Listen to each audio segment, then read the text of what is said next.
Hi, I'm Stephanie Ricca, Editor-in-Chief of Hotel News Now, and I'm here today with Arne Sorenson, President and CEO of Marriott International. Arne, we're here in Marriott's Innovation Lab here on the road at the ALIS conference in LA, where the buzzword really is innovation. Particularly here, it's focused on the Aloft and Element brands, which came to Marriott via your Starwood acquisition. Brands that may have started strong and stalled a little bit. Tell me about your plans to bring the buzz back to these two brands. Well, we think they're great brands to begin with, but they've got so much potential. I think I won't get these numbers exactly right, but I think there are roughly 100 Alofts open. There are 1,000 courtyards open. They roughly play in the same economic sphere. There are about 25 Elements open and about 700 or 800 Residence Inns open. So we think that tells you something about the potential for Aloft and Element to grow. The Starwood team, we think, did great work in developing both of these brands, but each has been out there for a decade or so, and we want to make sure that we're bringing the best learning that we've got, including with our hotel owners and franchisees. So this innovation lab is really a work in progress. We've got our franchisees climbing all over this place as we speak, looking at the new F&B concepts, looking at some new room ideas for Element particularly, and looking at a new prototype room for Aloft. So what do you think overall in the industry some of the pain points around innovation have been? Places where the industry maybe hasn't taken advantage of what it could have taken advantage of? Well, you end up with a lot of trends that are happening sort of simultaneously, and it impacts this. So one of those trends, I think, is our hotel guests want more variety, more local experience, more one-of-a-kind experience, more things that are share-worthy, right? Instagram and Facebook and these other platforms that can be used. So what's happening with food and beverage, what's happening with design, do those things turn us on? And I think that's not a brand new thing, but I think it's really intensified in the last few years. I think at the same time you've got trends around technology which are powerful. How do we check into hotels? How do I connect with my TV in my room so I can watch whatever I want to watch the way I do at home? How do I communicate with the hotel before I get there? How do I communicate with the hotel while I'm there? And so all of those things are impacting the product as well as the services that we offer. And that pace of change is as fast as we've ever seen it. Now, that leads to my next question. You are in charge of this broad umbrella of brands that has to innovate to keep up. What are some of your personal sources of finding that type of innovation? Do you look outside the industry at other brands, other real estate asset classes to see how they're performing? Where do you get your inspiration? Well, fortunately, Marriott's innovation does not depend on me personally. Not because I'm not interested in it, but because this is not something that one person can do, no matter how clever they might be. We need our people to say, we're engaged in innovation. We have the permission to innovate.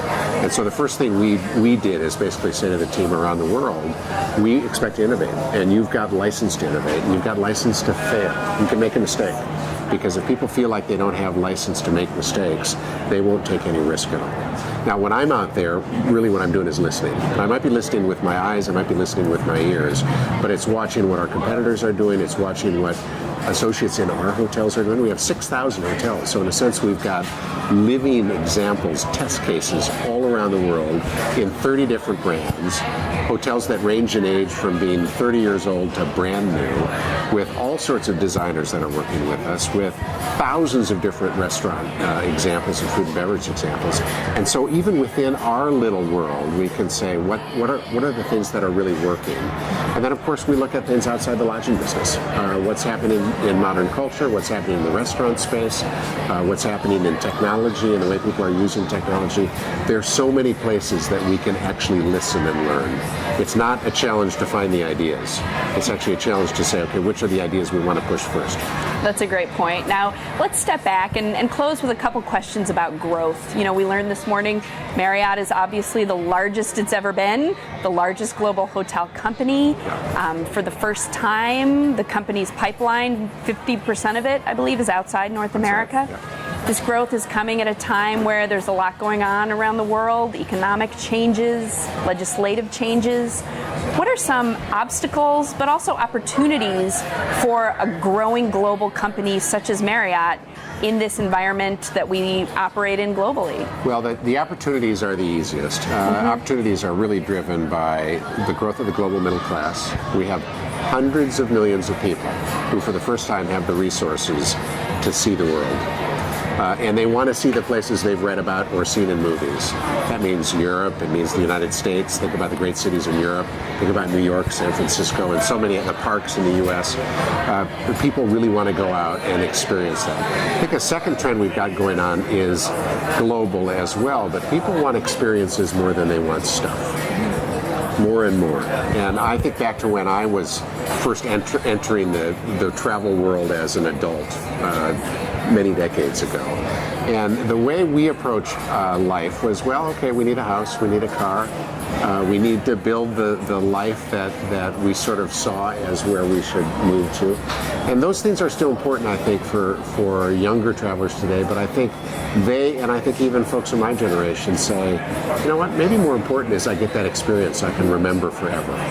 And I spend that time with my partner or my spouse or my family or my friends so we can build those relationships in a way that is really lasting. And I think those two things are really powerful tailwinds for our business for a long time to come. The challenges, I think, are shorter term in nature.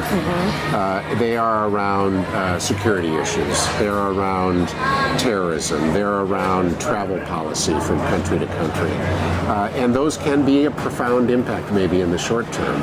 But in the long term, as an optimist, as somebody who's watched these trends for many, many years, I suspect those challenges will be short term and will continue to grow through it. And the hotel industry is a long-term game. It is very much a long-term game. So I'll close up with one more question. You've grown so large, particularly in 2016. What's next? Well, the main thing next is to complete what we've just started.